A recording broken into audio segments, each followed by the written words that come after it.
شروع کرتا ہوں اللہ کے نام سے جو بڑا مہربان نہایت رحم کرنے والا ہے۔ شولبی نے عرائش میں روایت کی ہے کہ اللہ تعالیٰ نے حضرت موسیٰ علیہ السلام سے وعدہ کیا تھا کہ ان کو اور ان کی قوم کو ارض مقدس یعنی شام عطا فرمائے گا اور ان کا مسکن قرار دے گا، اور قوم عمالقہ کو جو اس وقت شام پر قابض تھے ہلاک کرے گا۔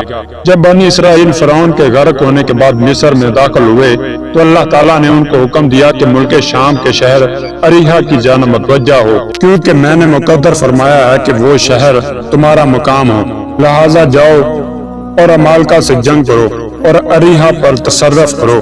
اور موسیٰ علیہ السلام کو حکم دیا کہ اپنی قوم کے 12 نقیب مقرر کرے اور ہر کنبے کا ایک سردار ہو جو ان کا سردار ہو۔ بنی اسرائیل نے کہا کہ جب تک ان کا حال ہم پر ظاہر نہ ہو ہم ان سے جنگ کے لیے نہ جائیں گے۔ جناب موسیٰ علیہ السلام نے ان سرداروں کو قوم عمالقہ کا حال دریافت کرنے کے لیے بھیجا۔ جب وہ شہر اریحا کے قریب پہنچے ایک سرکش شخص اوج بن عنق سے ان کی ملاقات ہوئی۔ روایات میں ہے کہ اس کا قد 30,330 ہاتھ تھا۔ وہ مچھلی کو دریا کی تہہ میں سے پکڑ کر آفتاب یعنی کہ سورج سے بھون کر کھا لیا کرتا تھا۔ طوفان نوح میں پانی اس کے زانوؤں تک تھا۔ اس کی عمر 3000 سال کی تھی۔ اس کی ماں خناق حضرت آدم علیہ السلام کی دختر تھی۔ بیان کرتے ہیں کہ وہ پہاڑ سے ایک چٹان موسیٰ علیہ السلام کے لشکر گاہ کے برابر اکھاڑ لایا تاکہ ان کے لشکر پر پھینکے۔ اللہ تعالیٰ نے ہدہد کو بھیجا کہ اس پتھر میں سوراخ کر دے، تو وہ پتھر اس کے گلے میں توق کی طرح پڑ گیا اور وہ زمین پر گر پڑا۔ حضرت موسیٰ علیہ السلام آئے، آپ کا قد 10 ہاتھ تھا اور عصا 10 ہاتھ لمبا تھا۔ آپ نے 10 ہاتھ جست کی یعنی کہ چھلانگ لگائی تو عصا اوج کے ٹخنے پر مارا اور وہ ہلاک ہوا۔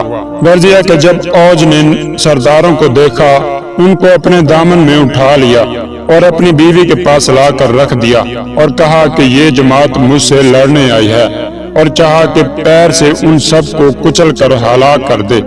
تو اس کی بیوی نے کہا کہ ان کو چھوڑ دو تاکہ تمہارا حال جا کے اپنی قوم سے بیان کریں۔ وہ لوگ وہاں سے آئے اور تمام شہر میں گھوم پھر کر ان کے حالات دریافت کیے۔ ان کے ایک گچھا انگور کو اس کی ٹہنیوں کے ساتھ بنی اسرائیل کے 5 آدمی اٹھا سکتے تھے، اور انار کے آدھے چھلکے پر 4 آدمی بیٹھ سکتے تھے۔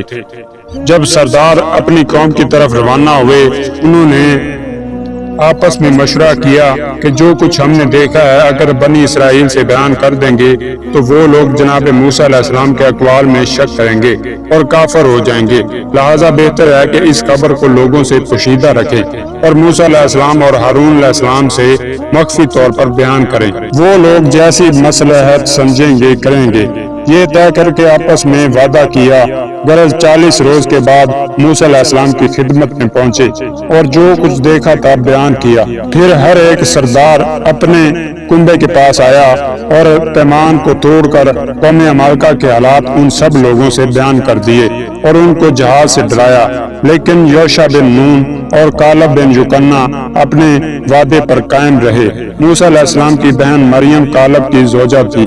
غرض یہ خبر بنی اسرائیل میں مشہور ہو گئی تو وہ چلا کر رونے لگے اور کہنے لگے کہ کاش ہم مصر میں ہی مر گئے ہوتے یا اس بیابان میں مر جاتے اور اس شہر میں داخل نہ ہوتے تاکہ ہمارے مال اور زن و فرزند عمالقہ کی غنیمت نہ بنتے۔ پھر آپس میں کہنے لگے کہ آؤ اپنا ایک سردار بنا کر مصر کی طرف واپس چلیں۔